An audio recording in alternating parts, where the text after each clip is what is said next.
Aujourd'hui, je suis venu dénoncer certaines choses sûres. Je demande sa démission. Moi, je milite depuis 30 ans. Je suis membre de la direction du parti depuis 11 ans. Je n'ai jamais vu passer une cotisation de M. Tidiane Thiam.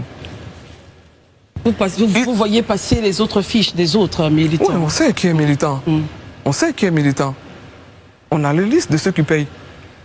On a la liste des membres du bureau politique. On a des bureaux politiques tout le temps, on a des réunions tout le temps, on faut être à jour, il faut venir aux réunions.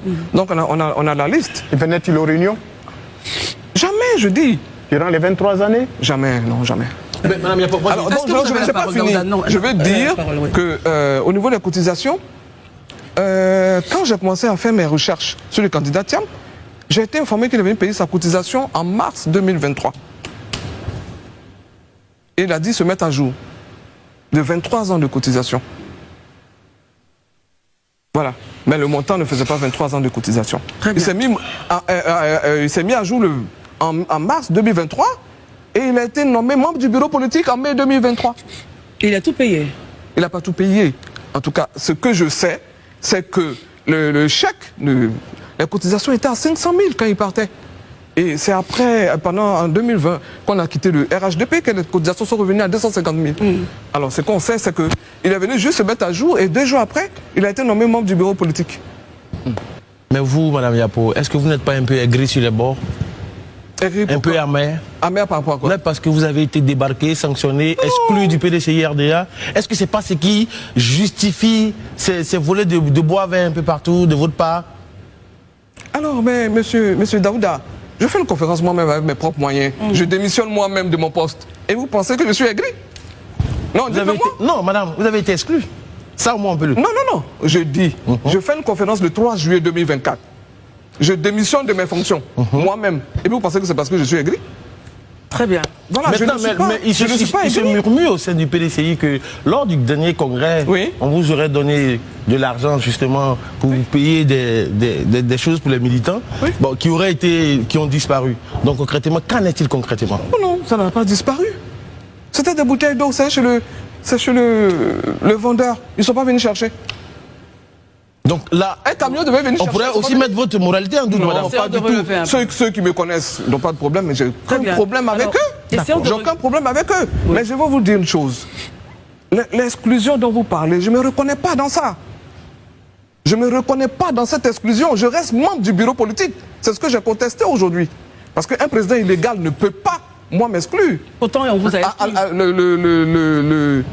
Dans nos articles 55, le membre du bureau politique est élu au Congrès. J'ai été élu en 2013 au Congrès ordinaire. Les membres du bureau politique sont élus. Pourtant, le Conseil de discipline a justement dit que vous êtes ex-membre du bureau politique. Mais c'est ce que je vous dis. Ils n'ont pas le droit. Et c'est tout ça que je conteste. Très bien, regardons. Je reste membre du bureau politique et cette exclusion est nulle. C'est nul pour moi. Je ne connais pas. Effectivement, dans les textes du parti, il est bien évident que lorsque justement le président est élu, qu'il fait des nominations, surtout par exemple au secrétariat exécutif, le Congrès doit consolider ces nominations pour les rendre effectives. Est-ce que, à l'état actuel des choses, les actes que posent et le président et le secrétariat exécutif, puisque vous n'avez jamais eu de congrès depuis sa nomination, est-ce que ces actes sont valables, y compris votre démission, votre exclusion? Les tests sont validés à un congrès ordinaire. Et vous vous rendez compte, depuis 2013, on n'a pas encore eu de congrès ordinaire. On a fait des congrès extraordinaires pour parer au plus vite dans certaines choses. On change un article pour être conforme. On avait été attaqué en juin 2018 déjà, et on a changé tout ça à des congrès extraordinaires. Et les congrès extraordinaires ont un point, en général, à l'ordre du jour. Donc c'est un congrès ordinaire qu'on n'a pas depuis 2013. Vous voulez nous dire que toutes les nominations et décisions sont nulles au regard de ce que vous dites, hein? Nul, parce que le congrès n'a rien validé. Très bien. Et on dit même que pour qu'un bureau politique soit exclu, c'est le congrès qui valide. Vous savez, le militantisme, c'est une école. C'est vraiment une école.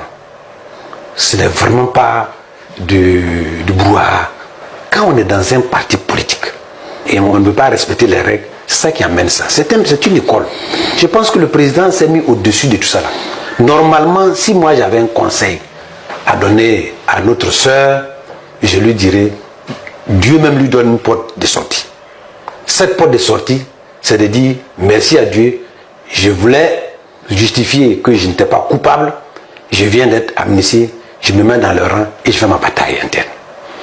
Si on pense qu'on ne peut plus faire des batailles, on s'éteint et on avance. Dieu donne toujours des opportunités à des gens qui, elle est encore jeune, il y a des opportunités qui vont s'ouvrir. Si aussi tant est qu'elle estime que l'environnement, la philosophie de notre parti n'est plus crédible, elle prend ses responsabilités.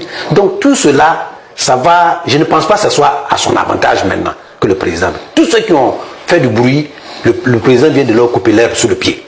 Donc je pense qu'il faut reconnaître cela et puis avancer. Donc moi je lui donnerai un conseil pour dire, même si on t'envoie, il faut savoir t'envoyer. L'avenir est encore pour elle et pour tous ceux qui sont de sa génération. Nous sommes des gens pour encadrer et demain, elles sauront si tel que garde le cap à notre place et ceux qui sont les décideurs de ce parti. Le parti a pour objectif de gagner les élections.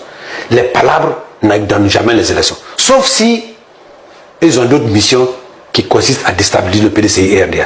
Et leur comportement, même si ce n'est pas pour ça, ça ressemble à ça.